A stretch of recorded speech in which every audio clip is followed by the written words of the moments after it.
ஹாய்ங்க, நான் செடிக்கு இந்த அளவுக்கு பூக்கிறதுக்கு நான் என்ன ஒரு மருந்து சொல்கிறேன் பார்த்துங்க. அயன் டேப்லெட் இருக்குல்ல, சத்து மாத்திரை தெரியுதுங்களா? சத்து மாத்திரை இது வந்து வாங்கினேன் சத்து மாத்திரை. அது சாப்பிடவே இல்லை, வேஸ்ட் பண்ண வேணான்ட்டு இந்த சாணி இருக்குல்ல, சாணிக்குள்ள போட்டு இப்படி கரைச்சிடலாம்.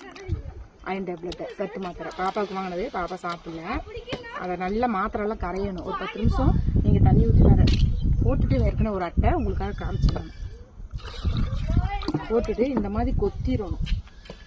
நல்லா கொத்தி விட்டுட்டு அந்த தூருக்குள்ளே சுற்றி இந்த சாணியை, பூ எந்த அளவுக்கு பூத்துருக்குன்னு பார்த்தீங்களா, சாணியை இப்படி சுற்றி ஊற்றிடணும்.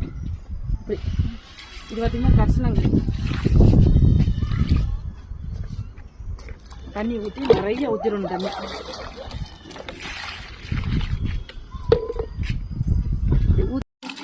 இப்படி ஊற்றிட்டிங்கன்னா பூ எந்த அளவுக்கு பூக்குது. செடி வந்து சின்ன செடி தான், காணாமரை எப்படி பூக்குன்னு வரேன். எல்லா பூச்செடிக்குமே ஊற்றலாம். கத்தரிக்காய் செடிக்கும் ஊற்றலாம், காய் நல்லா காய்க்குங்க. ஏன்னா கடையில் வாங்கி நீங்கள் பண்ண வேண்டாம், வீட்டில் அது அயன் டேப்லெட் மட்டும் தான் போடுவேன். மற்ற டேப்லெட்லாம் போடணும், செடிக்கு நல்லாயிருக்கும். அந்த மாத்திரை மட்டும் தான் போடணும், சத்து மாத்திரை மட்டும் தான். போட்டு பார்த்துட்டு சொல்லுங்கள், கமெண்ட் பண்ணுங்கள். வேறு ஏதாவது ஐடியா இருந்தாலும் எனக்கு கமெண்ட் பாக்ஸில் சொல்லுங்கள். பூ அதிகமாக பூக்கிறதுக்கு என்ன பண்ணுறதுன்னு.